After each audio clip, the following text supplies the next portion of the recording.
subscribe to my channel and hit the bell icon on YouTube app. পর্যন্ত আপনারা নতুন হন তাহলে অবশ্যই সাবস্ক্রাইব করে নেবেন, বেল বাটনে ক্লিক করবেন, ফলে নতুন নতুন ভিডিও নোটিফিকেশন আপনার কাছে চলে যাবে। আর কারো যদি ভিডিওগুলো বুঝতে কোনো অসুবিধা হয় তাহলে ফেসবুকে আমার সাথে সরাসরি যোগাযোগ করতে পারেন, গ্রুপটা কিন্তু চলে আসবে। তো চলুন একটি ডেমো শিট ওপেন করি আমরা এখন।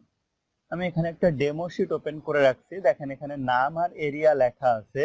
তো আমি এখানে বারবার আমার যদি নামগুলা লিখতে হয়, ধরেন এই 4 জনের নাম আমরা বারবার এখানে লিখবো, তো বারবার লেখা কিন্তু বেশ ডিফিকাল্ট, মানে বারবার আপনাকে লিখতে হবে। তো আপনি চাইলে ড্রপ ডাউন করতে পারেন, এরকম 4টা ভ্যালু এখানে নিয়ে চলে আসতে পারেন। তো সেটা করার জন্য আমাদেরকে কি করতে হবে, সেটা করার জন্য আমি এই ঘরের উপরে ক্লিক করলাম, করার পরে এই যে ডাটাতে যাব, ডাটাতে যাওয়ার পরে এই যে ডাটা ভ্যালিডেশন এটার উপরে ক্লিক করব, করার পরে এনি ভ্যালু আছে, এখান থেকে আমরা কি করব, লিস্টে ক্লিক করব।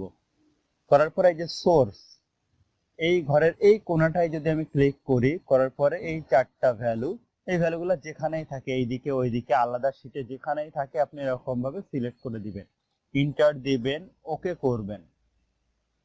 দেখেন এখানে কিন্তু ড্রপ ডাউন হয়ে গেছে। তো মজার ব্যাপার হচ্ছে যে এখানে তো হয়েছে কিন্তু নিচের ঘরগুলো হয়তো হয় নাই। তো এটা করার জন্য এই ঘরে ক্লিক করে আমি ডাবল ক্লিক করে দিলাম, এটা কিন্তু সবগুলা রাব্বি চলে আসছে। এর কারণ হচ্ছে এখানে রাব্বি ছিল এই জন্য। তো আপনি এখান থেকে চেঞ্জ করে দিতে পারেন, রাকিব দিলেন, এই যে আশিক দিলেন, এখান থেকে আবার আবিদ দিলেন, এরকম ভাবে আপনি কিন্তু চেঞ্জ করে দিতে পারেন। তো এইভাবে খুব সহজে আপনি ড্রপ ডাউন করে ফেলতে পারেন। তো এই জিনিসগুলো হয়তো এখানে দেখা যাচ্ছে, ওয়ার্ড দেখাচ্ছে, আপনি চাইলে এই ঘরের উপরে ক্লিক করে যে হাইড করে দিতে পারেন, তাহলে কিন্তু আর দেখা যাবে না।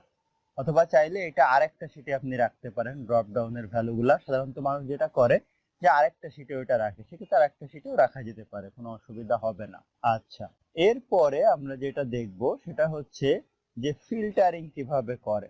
ধরেন এই যে এরিয়া আছে, এই এরিয়াতে যশোর অনেকবার ধরেন যে লেখা আছে, বা চিটাগাং অনেকবার লেখা আছে। তো আমি এরকম খুঁজে না বের করে যদি ফিল্টারিং করি যে শুধুমাত্র যশোর দেখতে চাই, তাহলে সেক্ষেত্রে কিভাবে করবো।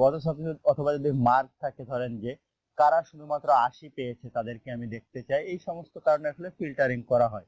তো ফিল্টারিং করার জন্য আমি এই ঘরের উপরে যদি এরিয়ার উপরে যদি ক্লিক করি, করার পর এই যে হোমে গেলাম, গিয়ে এখান থেকে শর্ট অ্যান্ড ফিল্টার, এই যে ফিল্টারে প্রেস করলাম। তো আমি এখান থেকে কি করব, সিলেক্ট অল যদি উঠিয়ে দেই, দিয়ে শুধুমাত্র এখানে চিটাগং দিলাম, দেওয়ার পরে ওকে করলাম। তো দেখেন রাব্বি রাব্বি দুইজন যে তারা হচ্ছে চিটাগং এর। আমি এটা যদি চেঞ্জ করে দেই, ধরেন যে আশিক আর রাব্বি এই যে দুইজন চিটাগং এর, আমি এটা চেঞ্জ করে আবার যদি যশোর আর চিটাগং শুধু দেখতে চাই, তো দেখেন যে যশোর আর চিটাগং দেখিয়ে দিচ্ছে। তো এইভাবে ফিল্টারিং এর মাধ্যমে আপনি সবগুলা বা আলাদা আলাদা ভ্যালুগুলা কিন্তু দেখে ফেলতে পারবেন। তো এইটাই ছিল মূলত ফিল্টারিং আর ডাটা ভ্যালিডেশনের কাজ, যেটা খুবই সহজ মনে হচ্ছে কিন্তু অনেক অনেক অনেক বেশি গুরুত্বপূর্ণ। তো আশা করি বুঝতে পারছেন।